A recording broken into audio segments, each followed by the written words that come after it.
back, and we'll see what happened with the first half of this. I don't think we'll see. Maybe we have to rerun it or not. I don't know.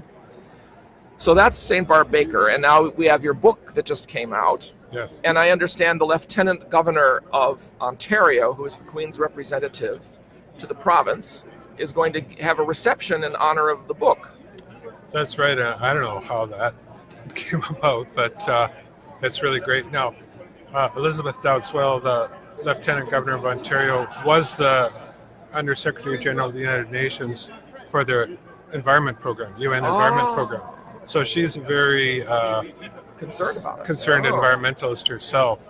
But she's also from Saskatchewan, where I'm from, and the University of Saskatchewan, where St. Bart Baker was one of the first students back in 1909. And his papers are there, right? His papers are there, 4.5 meters of paper. Cubic meters of paper. No, linear. Linear, boxes. Yeah. And so I went through all of those to do the biography. Yeah. And Prince Charles wrote the foreword to the book. And so you see, he was the patron of the Men of the Trees, now the International Tree Foundation. Mm-hmm. So he met St. Bart Baker and was very keen on him. And of course, he's quite a conservationist himself. Right. And so he agreed to write the foreword. And then Jane Goodall wrote the introduction. Wow. So how did you arrange that? What's the story? With Jane Goodall? Or the Prince? Well, I'll tell you both. But Jane Goodall happened to come to Saskatoon to give a talk. And she travels the world all the time talking. And I happened to know the guy who was driving her around the city. Oh, wow. Who was a professor at the university. And I said, will you hand her this letter for me? And I was just basically asked if she'd write a little one-sentence blurb for the book. And turns out she loved St. Bart Baker. Oh, she knew him too? And so she said, she agreed. And she said, oh, yeah, I'll write the introductions. That's pretty did good. she reminisce about her meetings with him? Or? No, she never knew him. Oh, and she didn't know him. Even know about. She didn't know about him until a few years ago. I see. Somebody gave her one of his books. And when she read it, she thought, why don't we all know about this guy? Yeah, so she was eager to spread the word. Marvelous. Yeah.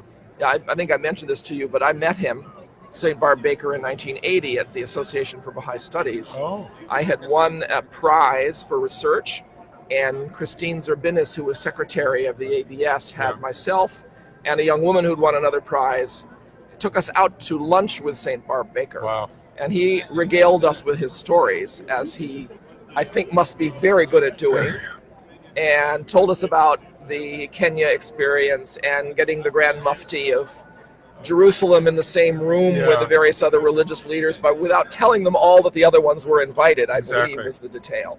Yeah, he brought all these leaders together, and he brought them all into a room with a curtain. And then when the meeting started, he opened all the curtains, and they were all there. So... And then if they objected too much, he could have put the curtains back. He'd taken the liberty of making them all sort of directors of the Men of the Trees of Palestine without asking them, and nobody said no. So, yeah, he was quite a character. Yeah, and he got away with it in that case. Yeah. Now, tell us also, you wrote your other book, 11. That's right. And tell us about 11. Well, the idea of 11 is that currently there's populations around 7 billion. Now it's about, when I wrote it, 7 billion, now about 7.5 billion. And it's heading towards 11 billion. So at 7 billion, it's already unsustainable, according to environmental scientists. So what's it going to be like when we add 50% more people, we continue to grow the economy? By what year by the end of the century. The end of the century. That's the projection. So it's a scary prospect when we're not really dealing with the issues that we have in terms of environment already.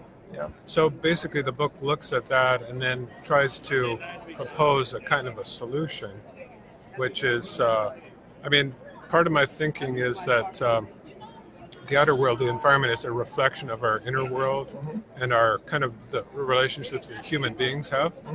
So by kind of correcting those and building unity within ourselves and among ourselves, they will be reflected in the outer world around us.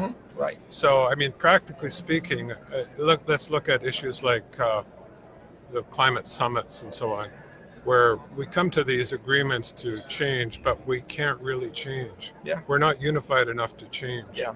There's too many vested interests. Yeah.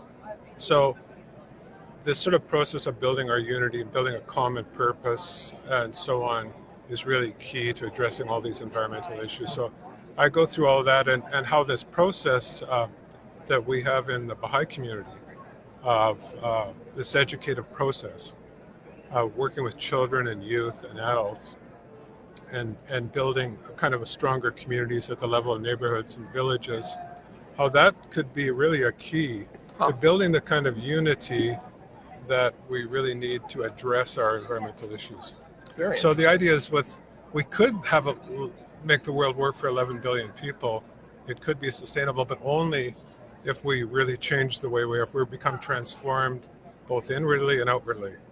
Interesting. So and the Baha'i approach with core activities, therefore, and the institute process and such is a model for some of the changes that we have to make. That's part of your argument. And also like this idea of elevating conversation. So, right now we're kind of focused on very kind of mundane, unimportant things often, like entertainments and so on. But we need to elevate this conversation so we're really talking about what's real in the world, what's really important, and refocus our lives on those important things, which is often, I'd say, the interior life and also the relationships we have in families and communities and corporations, institutions, whatever, and really refocus those so we're addressing our reality. So that's interesting. Basically the concept. And we're going to be doing, the Wilmot Institute, that is going to be doing a course again on 11 in 2019, if I remember.